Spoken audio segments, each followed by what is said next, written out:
काळानुसार मला अपडेट पण राहायला लागतं। माझ्या स्वतःसाठी तर माझे सासू सासऱ्यांचा खूप मोठा पाठिंबा होता। माझ्या मुलांना फुल टाइम त्यांनी सांभाळलं, घर सांभाळलं, म्हणून मी हे करू शकली। ग्राहक हे फक्त विश्वासावर आणि तुमच्या सर्व्हिसवर येतात, तर आम्ही तेच केले। आमची सर्व्हिस एकदम बेस्ट आहे। आम्ही कमीत कमी वेळेत आणि योग्य खर्चात मोबाईल रिपेअर करून देतो। मोबाईल ही अशी गोष्ट आहे का तिच्याशिवाय कोणी राहू शकत नाही। कोणताही बिझनेस रन व्हायला ॲटलिस्ट 1000 दिवस लागतात, त्याच्यानंतर तो बिझनेस सेट व्हायला लागतो। तोपर्यंत स्टेबल राहिलं पाहिजे आणि सातत्य पाहिजे प्रत्येक गोष्टीत। एक वेळेस पैशाचा विचार नाही केला, पण सर्व्हिस आणि कामाची क्वालिटी याच्यावर मी खूप जास्त भर दिला। त्यामुळे आम्ही आज इथपर्यंत पोहोचू शकलो आणि कस्टमरचा पण विश्वास जिंकू शकलो। जेव्हा एक महिला सगळं घर बघते, बिझनेस बघते, आपल्या सासू सासऱ्यांना, आई वडिलांना सगळ्यांना सांभाळते, ती प्रत्येक देवीचं काम करत असते। घरी गेली का अन्नपूर्णा असते, वेळ आली की मुलांसाठी म्हणा किंवा मग शॉपसाठी काही डिसिजन घ्यायला कधी कधी महाकाली पण व्हावं लागतं। आम्ही टूर्स अँड ट्रॅव्हलचा पण बिझनेस सुरू केलाय। मी महिलांना एकच सांगेल की आपण सगळ्यांचं बघतो, मुलांकडे बघतो, घरच्यांकडे बघतो, हस्बंडकडे बघतो, पण आपल्या स्वतःच्या हेल्थकडे पण लक्ष दिले पाहिजे। ॲटलिस्ट दिवसातून 1 तासभर कोणताही व्यायाम करा, योगा असू द्या, झुंबा असू द्या, जिम करा। बिझनेसमध्ये सांगेल मी की कामामध्ये सातत्य ठेवा आणि रिस्क घ्या। जेवढी मोठी रिस्क घ्याल तेवढं सक्सेस होईल आणि पॉझिटिव्ह राहा। मी जे करणार आहे ते छान होणार आहे आणि माझा बिझनेस ग्रो करणार आहे। पॉझिटिव्ह राहिलं तर 100% होणार आहे।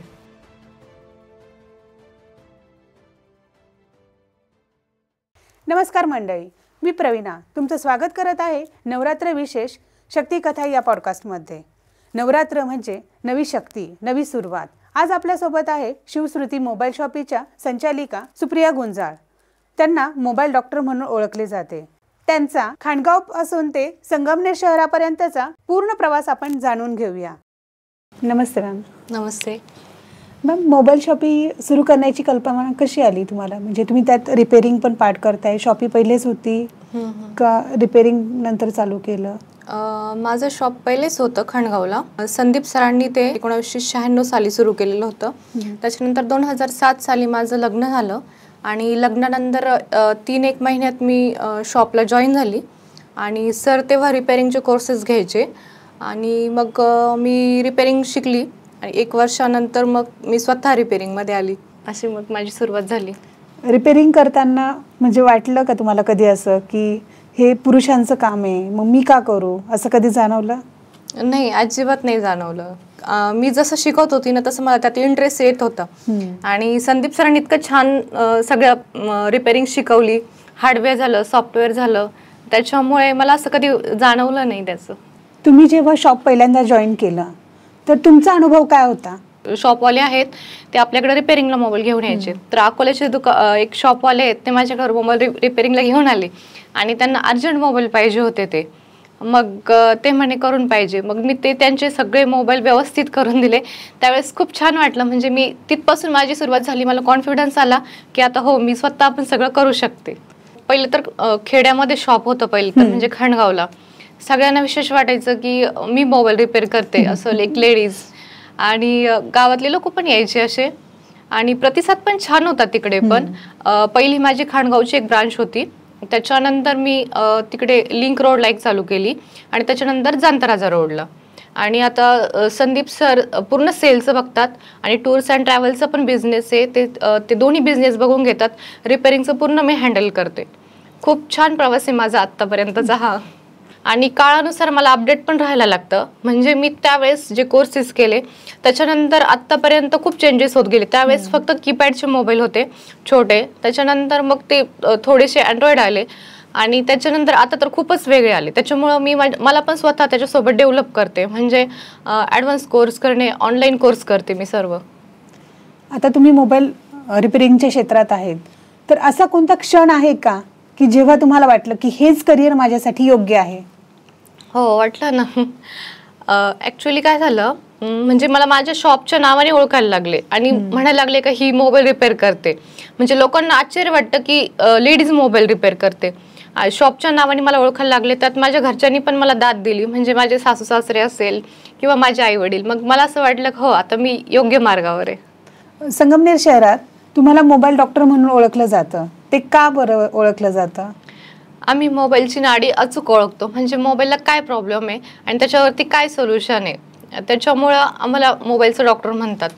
आणि न होणारा मोबाईलसुद्धा आपल्याकडे रिपेअर होतो. हार्डवेअर असो, सॉफ्टवेअर असो, सगळे मोबाईल रिपेअर करतो. मला एक एक्सपिरियन्स सांगायला आवडेल. श्रीरामपूरचे ESP होते. त्यांचा एक OnePlusचा मोबाईल होता, तर तो पूर्ण डॅमेज झालेला होता आणि बंद होता पूर्ण. त्यांचा डेटा खूप इम्पॉर्टंट होता. मग मी अगोदर तो मोबाईल ICचं काम करून चालू केला, नंतर पूर्ण डिस्प्ले बॉडी वगैरे टाकून पूर्ण रिपेअर केला. ते इतके आनंदी झाले म्हणजे, आणि त्यांना विशेष वाटलं की एका लेडीजने माझा मोबाईल रिपेअर करून दिला. आता तुम्ही या क्षेत्रात आहेत, इथे कुणीच महिला नाही आहेत, तर असे खूप अडथळे आले असतील तुम्हाला, तर त्याचा अनुभव पण शेअर करा आणि त्या अडथळ्यांवर मात कशी केली हेही शेअर करा. लेडीज म्हटल्यावर पहिला अडथळा तर म्हणजे सगळं घरचं आवरून, म्हणजे फॅमिली सांभाळून हे पण सांभाळायचं असतं. तर माझं त्याच्यासाठी माझ्या स्वतःसाठी तर माझ्या सासू सासऱ्यांचा खूप मोठा पाठिंबा होता. त्याच्यानंतर संदीपचा तर होताच, म्हणजे त्यांनी याच्यामध्ये आणलं, मला एवढी परफेक्ट ट्रेनिंग पण दिली. सासू सासऱ्यांनी पण माझे जेव्हा मुलं झाले, माझ्या मुलांना फुल टाइम त्यांनी सांभाळलं, घर सांभाळलं, म्हणून मी हे करू शकली. मॅम, असा कोणता अनुभव आहे का की एक महिला मोबाईल रिपेअर करताना, बघत असताना, मोबाईल तुम्ही रिपेअर करताय ते बघतात ते, तर मग त्यांची रिॲक्शन काय असते?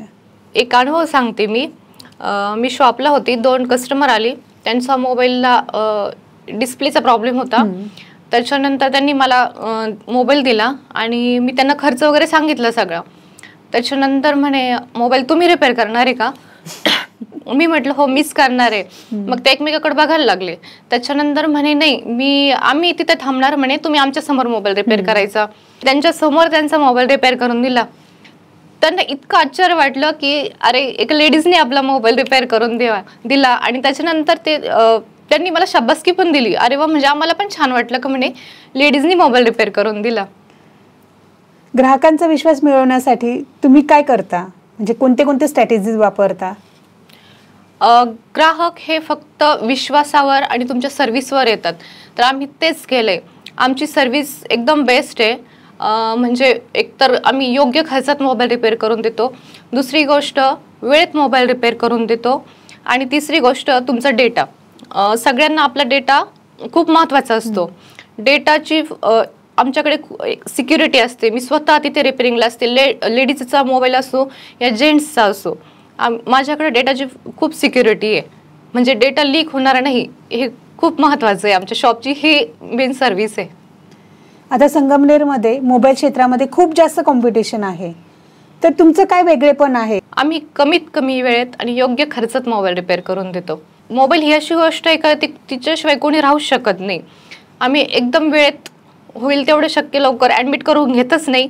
खूप वेळ आली तर ॲडमिट करून घेतो आणि योग्य खर्चात मोबाईल रिपेअर करून देतो. लोक जेव्हा तुम्हाला मोबाईल रिपेअर करताना बघता तेव्हा त्यांची प्रतिक्रिया काय असते? काहींना शंका पण असते आणि काहींना आश्चर्य पण वाटतं. आणि काही लेडीजला, म्हणजे बऱ्याचशा लेडीज पण येतात ना शॉपमध्ये, तर त्यांना पण छान वाटतं की अरे चला, लेडीज एक मोबाईल रिपेअर करते. माझ्याकडे एक लेडीज कस्टमर आहे, त्यांच्या सगळ्या रिलेटिव्हला, पुन्हा फ्रेंड्सला, सगळ्यांना माझ्याकडे पाठवतात. का तर एक लेडीज मोबाईल रिपेअर करते, तुम्ही तिथे जा रिपेअर करायला.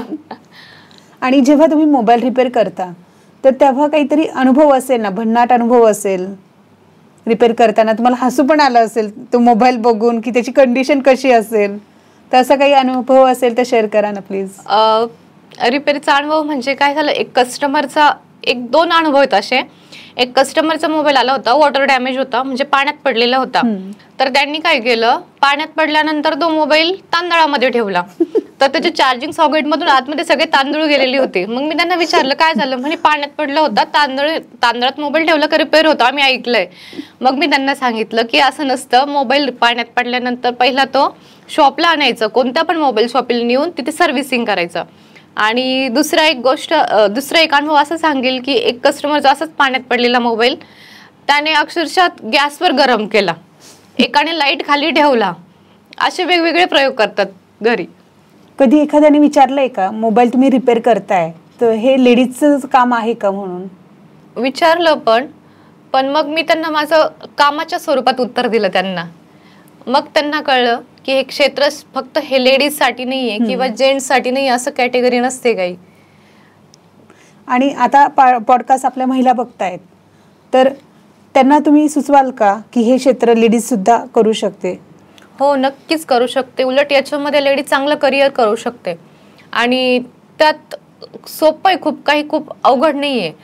मी माझ्या म्हणजे मी जेव्हापासून रिपेअरिंग करायला, मी पण क्लासेस घेते रिपेअरिंगचे, तर मी बऱ्यापैकी लेडीजलाच ट्रेन केलेलं आहे. माझ्याकडं 2-3 लेडीज शिकून पण गेल्या आहेत आणि मी त्यांना जॉबला पण ठेवलं. जवळजवळ एक मुलगी तर माझ्याकडे 6-7 वर्ष जॉबला होती. म्हणजे मीच लेडीजला ट्रेनिंग पण देते आणि जॉबला पण ठेवून घेते. आता माझ्याकडे मुलं पण आहेत शिकायला. मी 1-2 मुलं घेते, त्यांना प्रॉपर ट्रेन करते आणि त्यांना जॉबला ठेवून घेते माझ्याकडे.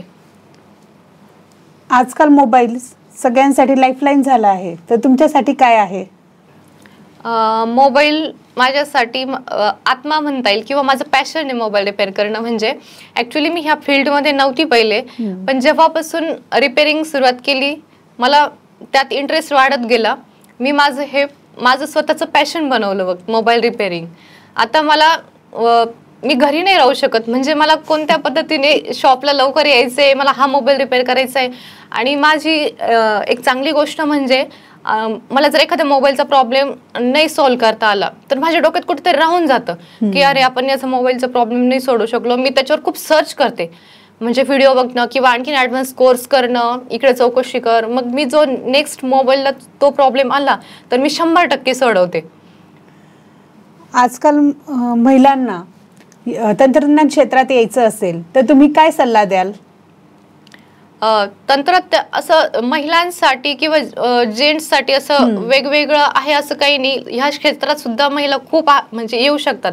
आतापर्यंत मी लेडीजचं कुठं रिपेअरिंग मध्ये बघितलं नाही, पण लेडीजने जर रिपेअरिंग मध्ये आलं तर खूप चांगलं आहे. म्हणजे रिपेअरिंग म्हणा किंवा आणखी तंत्रज्ञान क्षेत्र म्हणा, तर कुणाला जर रिपेअरिंग शिकायचीच असेल तर मी बसलेली आहे. मी तुम्हाला एकदम छान रिपेअरिंग शिकून देईल आणि जॉबची पण गॅरंटी देईल मी. महिलांना नवीन व्यवसाय चालू करायचा आहे, तो छोट्या प्रमाणात पण असू शकतो, तर त्यांचं पहिलं पाऊल कोणतं असावं असं तुम्हाला वाटतं? पहिलं पाऊल म्हणजे गोल पाहिजे आणि काय करायचं हे पहिलं ठरवलं पाहिजे. आणि ॲक्च्युली म्हणजे मार्केटनुसार त्यांनी डिसिजन घ्यायला पाहिजे का आपण काय बिझनेस चालू करायचा आहे. सध्या म्हणजे लोकांची नीड ओळखून बिझनेस स्टार्ट करायला पाहिजे. त्याच्यानंतर गोल पाहिजे, त्याच्यानंतर आर्थिक सक्षम पाहिजे, म्हणजे तेवढी आपली तयारी पाहिजे. लिगल डॉक्युमेंट्स ते पण पाहिजे. मेन म्हणजे करण्याची तयारी पाहिजे, सातत्य पाहिजे. कोणताही बिझनेस रन व्हायला ॲटलिस्ट 1000 दिवस लागतात. त्याच्यानंतर तो बिझनेस सेट व्हायला लागतो. तोपर्यंत स्टेबल राहिलं पाहिजे आणि सातत्य पाहिजे प्रत्येक गोष्टीत. आणि त्याच्या बिझनेस करताना खूप जास्त अडथळे येतात. माझ्या पण बिझनेसमध्ये मला खूप अडथळे आले, पण त्यातून मार्ग काढत काढत पुढे यायला पाहिजे. एकदा बिझनेस रन झाला की मग काही प्रॉब्लेम नाही. आता तुम्ही बोलले बिझनेस रन करण्यासाठी अडथळे येतात, त्या अडथळ्यातून तुम्हाला स्ट्रेस येत असेल तर तो कसा रिलीज करता? स्ट्रेस बिझनेस म्हटलं की थोडंफार अडथळे येणार, स्ट्रेस येणार, पण मी माझं घर आणि शॉप हे 2 गोष्टी पूर्ण वेगळ्या ठेवल्यात. म्हणजे मी शॉपला आले की घरचा बिलकुल विचार करत नाही, म्हणजे ते 100% माझे तिथेच देते मी. आणि घरी गेली की तिथेच राहते, म्हणजे शॉपचा मी जास्त विचार करत नाही. त्यात माझे चांगले म्हणजे असं म्हणता येईल का माझे मेंटॉर म्हणा किंवा मी जे आज इथपर्यंत आहे माझे हजबंड संदीप, ते पण मला याच्यामध्ये खूप मदत करतात. म्हणजे मला काही पण प्रॉब्लेम आले तरी पण ते मला उभे असतात. मला माहिती आहे काही प्रॉब्लेम आले तर संदीप आहे पाठीमागे. आणि त्यांचं म्हणणं आहे की प्रत्येक म्हणजे आता समजा ते सेल्स बघतात, मी रिपेअरिंगचं बघते, तर आपल्या बिझनेसचा डिसिजन हा आपणच घेतला पाहिजे. रिपेअरिंगचा कोणताही डिसिजन असू द्या, ते म्हणतात तू घेतो, म्हणजे तो चुकीचा असू दे नाही तर बरोबर असू दे, पण आपल्या बिझनेसचा डिसिजन आपणच घ्यायला पाहिजे. तुम्हाला दैनंदिन जीवनामध्ये कोणती गोष्ट आहे की ती तुम्हाला मोटिवेट करते?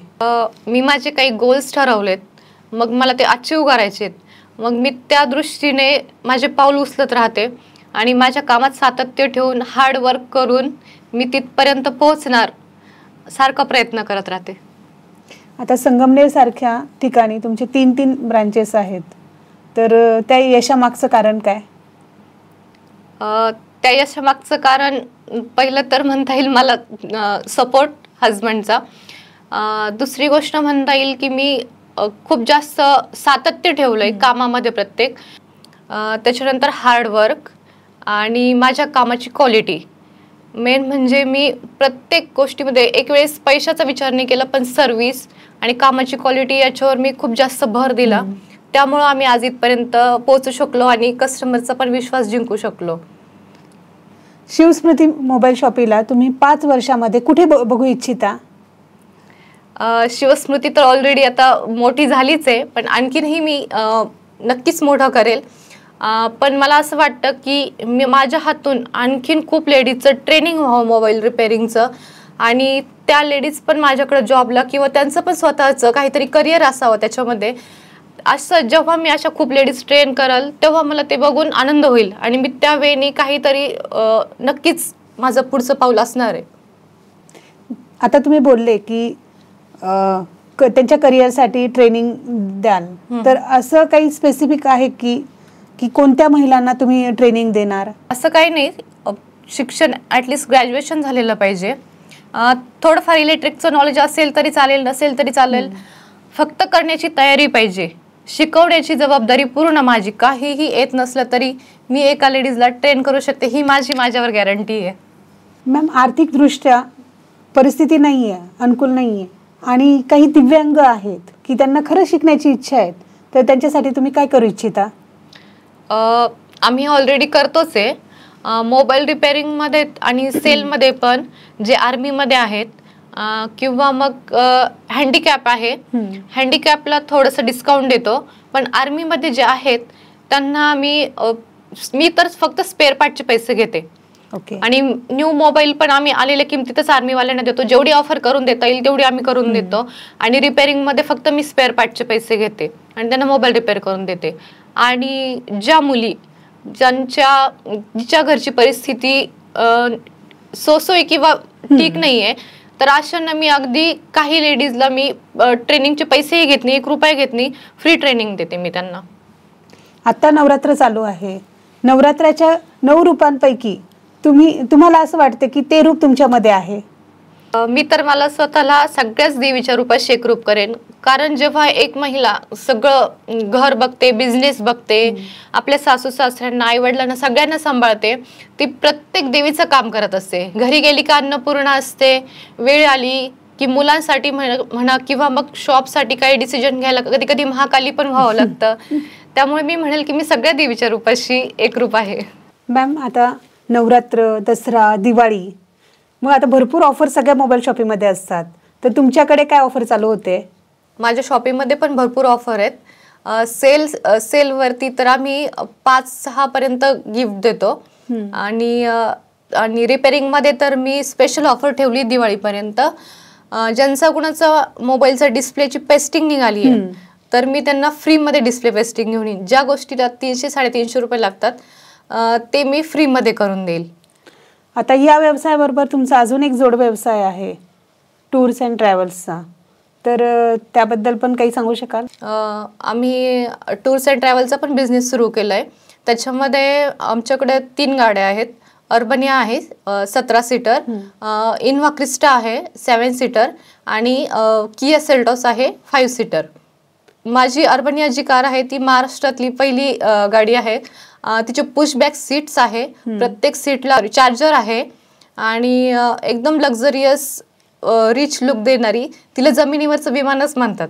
जर तुम्हाला तुमची ट्रिप प्लॅन करायची असेल तर ते पॅकेज आम्ही तयार करून देतो तुम्हाला.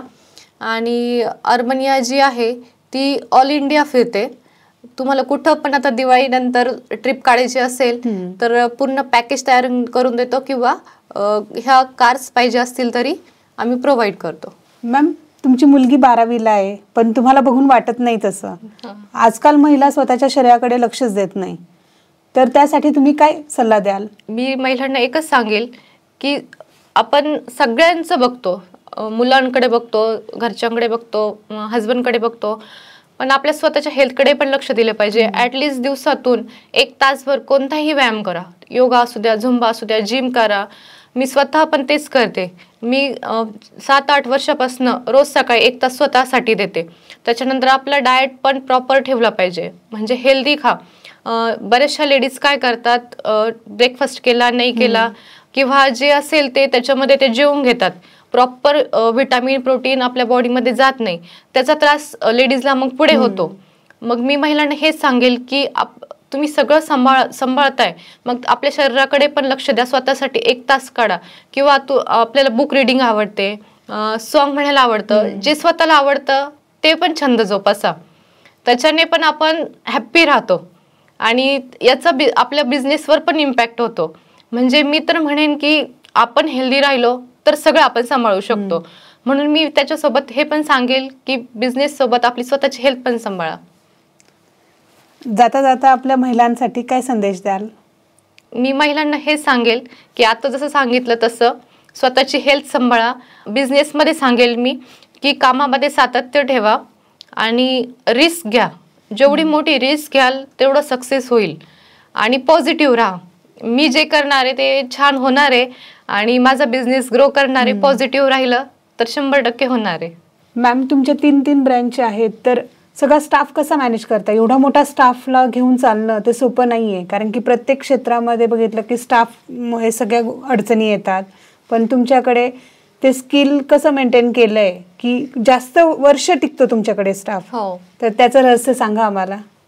स्टाफचा प्रॉब्लेम तर सगळीकडेच असतो, पण माझ्याकडे शक्यतो जे मुलं जॉबला लागतात ते भरपूर वर्ष असतात माझ्याकडे. त्यांना थोड्याशा रिझनने बाहेर जावं लागतं, पण मग मी माझ्या सगळ्या स्टाफला माझ्या फॅमिली मेंबरच समजते. आणि आम्ही असंच मधून छोटे छोटे काही असे वेगळे इव्हेंट करत असतो की जेणेकरून काम करायला पण एन्जॉय येईल. आम्ही छोटे छोटे ट्रिप काढत असतो, किंवा मग मी त्यांना माझ्या स्वतःच्या हाताने काहीतरी करून आम्ही जेवणाची पार्टी करतो, किंवा मग त्यांच्या दुःखात सुखात आम्ही म्हणजे मी आणि संदीप किंवा माझी फॅमिली पण, बाकी माझा मुलगा म्हणा किंवा मग सासू सासरे, आम्ही सगळे त्यांच्या सुखदुःखात इन्व्हॉल्व असतो.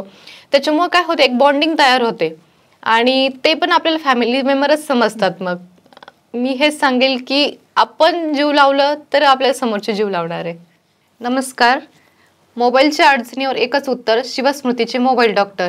मी सुप्रिया संदीप गुंजाळ प्रेझेंट करते शिवस्मृती या फर्मला. आम्ही सेल्स, सर्व्हिस आणि एक्सचेंजमध्ये काम करतो. आमची स्पेशालिटी आहे की कुठे न रिपेअर होणारा मोबाईल माझ्याकडे रिपेअर होतो. ज्यांना कोणाला मोबाईल रिपेअर करायचा आहे त्यांनी नक्की एकदा शिवस्मृती या शॉपला भेट द्या. आणि ज्यांना कोणाला मोबाईल नवीन घ्यायचा आहे त्यांना पण आम्ही ऑफर करून देतो. आम्ही बंद मोबाईल पण एक्सचेंजला घेतो. तुमचे अगदी जुने मोबाईल 3G, 2G, 4G कोणते असले तरी आम्ही एक्सचेंजला घेतो आणि तुम्हाला त्या बदल्यात ऑफर करून नवीन मोबाईल देतो. आजच्या आपल्या नवदुर्गेने म्हणजे सुप्रिया गुंजाळ यांनी दाखवून दिलं की जिद्द, चिकाटी, मेहनत असेल तर पुरुषप्रधान क्षेत्रातही आपला ठसा उमटवता येतो. चला तर मग भेटूया नवीन भागात नवीन नवदुर्गेसोबत, फक्त आणि फक्त झकास कट्ट्यावर.